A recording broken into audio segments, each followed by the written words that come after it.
TV kojja mate tuuse n'ebbaluwa yammwe ya mwana muwala ali Saudi Arabia Tadama. Tutandise bwe tuti kojja mate gyebaleko mbalamusizza mwenna n'abawuliriza ba Kadama TV mwebale nnyo okutusumiranga amabaluwa gaffe. Kojja mate nina obuzibu ng'obuzibu buno buli wakati wa muwala wange gwe naleka e Uganda ne kojjaawe gwe naliise muganda wange. Bwe nali nva Uganda nalina abaana babiri era abaana bano omulenzi n'omuwala ne mbaleekera kojja waabwe oba muganda wange. Kojja mate ndi mukazi wa myaka 38 era bw'ondaba togimpa. Ndi mukazi mumpi, ndi mutonotono era abantu abasinga balowooza nkyali mu myaka 2. Naye ekyo si kyekikulu. Ekikulu kiri nti muwala wange gwe nalekayo kaakati yaweza emyaka 18. Abaana bano nali siina gwe mbalekera, taata waabwe yafa ne mbalekera kojja waabwe. Wabula kojja oba muganda wange gwe nabalekera mukubira essimu n'aŋŋamba abaana beeyisa bulungi nnyo era ng'awaana nnyo muwala wange n'agamba nti yeeyisa bulungi nnyo n'okusinga omulenzi, n'agamba buli kintu kyonna akikolanga bwe kirina okubeera. Wabula ninako n'essimu y'omukozi w'owaka gwe ntera okubeera nga nkubirako essimu ne tunyumyamu naye ne mubuuza ku bikwata ku baana. Bwe naviira Uganda kojja ono yali ng'ajja ewaka ng'era bakwatagana bulungi n'abaana bange naddala omuwala. Era bwe nalaba nga ye muntu afaayo ku baana bange ne nsalawo mbamulekere. Wiiki nga 2 emabega nakubirako omukozi ne mubuuza abaana bali batya, n'aŋŋamba bali bulungi. Bwe namukubira saawa eyo nawulira nga mu background kojja yaliwo n'abaana nga bwe bali, n'agamba naye anti ddamu onkubireko kuba saawa ng'emu wano waliwo ebiwoggana. Ne ntegeera nti alabika alina kyayagala okuŋŋamba naye abo baleme kubeera nga bawulira. Kojja mate n'addamu n'enkubira omukozi ne mubuuza kye yabadde ayagala okuŋŋamba, n'aŋŋamba sigeza n'enjogera era akibuulira nze nzekka. N'aŋŋamba muwala wange ali mu mukwano ne kojjaawe kuba muwala wange ali mu mukwano ne muganda wange. Namubuuza ebintu bino abiggyeewa, n'aŋŋamba nti nno muwala wange kennyini yamugamba, era n'aŋŋamba bwe mba mpakana nsobola okubeera nga ansukumira message eza WhatsApp n'akola screenshot n'azimpeereza ne nziraba zibabira beewereza. Kuba essimu y'omukozi ne muwala wange bagikozesa essimu bonna, yeeyewaka ne kojja bw'aba ayagala okuba akubako essimu ng'alina ekintu kyayagala okumanya ewaka. Nagwawo ekigo bwe yampeereza message eza WhatsApp muwala wange ne kojja wange nga sigamba nti yamukaka, sigamba nti yamukwata, naye bali mu mukwano, ate omukwano omukirivu. Mu message ezimu ze nasooka okulabako awo kiraga n'okulaga nti ate muwala wange ayagala nnyo kojjaawe mu ngeri y'omukwano ng'era talina na kyejjusaamu. Kuba message ya WhatsApp emu gye nasomako waliwo yamuwandiikira n'amugamba kojja muganda wange n'amuwandiikira n'amugamba nti naye ekintu kino tokitiddeemu. Muwala wange n'alyoka n'amuddamu n'amugamba sikitiddeemu, nze nkwagala ng'omuntu. Kojja wange yennyini n'addamu n'amugamba mbuno naye takitidde, wabula tasobola kukiraga mu bantu. N'amugamba n'omugamba naye tebeddira muziro gumu, nze nazaala mu bango, muwala wange wango, ate nga ffe tuli baalugave. Kojja wange kye yamuddamu, era awo ne bateekako buyimoji obusesa oba buyimoji obuseka. Amagezi gambuze ekyokukola, kuba omukozi yaŋŋamba nti nno bali mu mukwano ogwa ddala.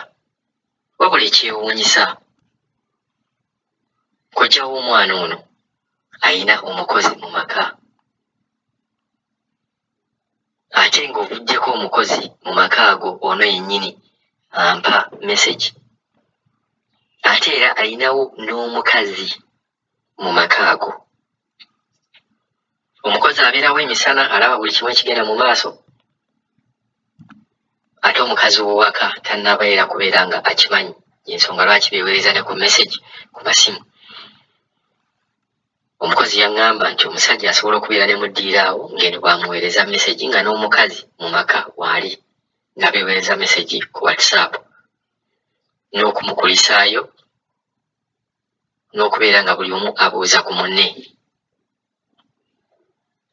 Nina ebizibu bibiri. Muwala wange ali mu mukwano ne muganda wange, oba ali mu mukwano ne kojjaawe. Mu maka mwali mulimu omukazi omufumbo atannaba kubeera ng'akimanya.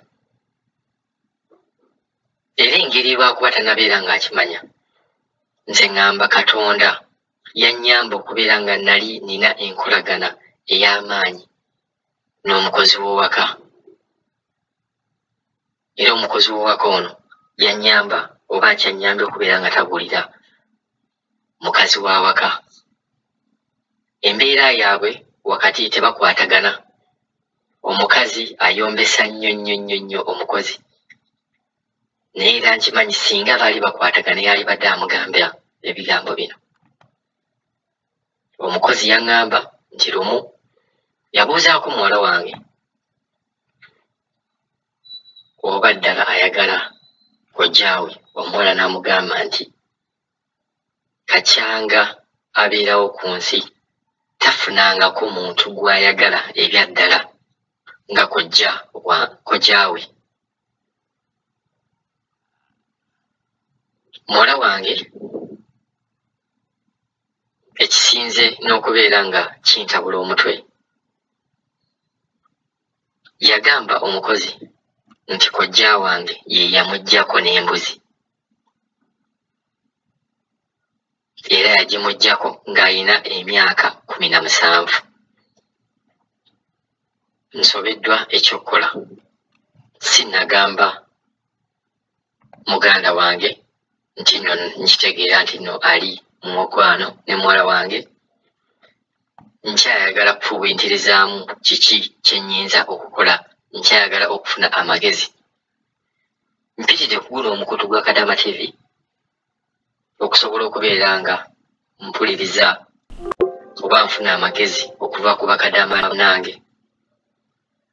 n'okubeera nga tewali muntu amanyi oba anantegeera. Njagala kufuna bufunyi magezi, yensonga lwaki soogedde n'amannya gange. Amagezi ge njagala, nkoze ntya? Abaana mbagyewo mbateekewa.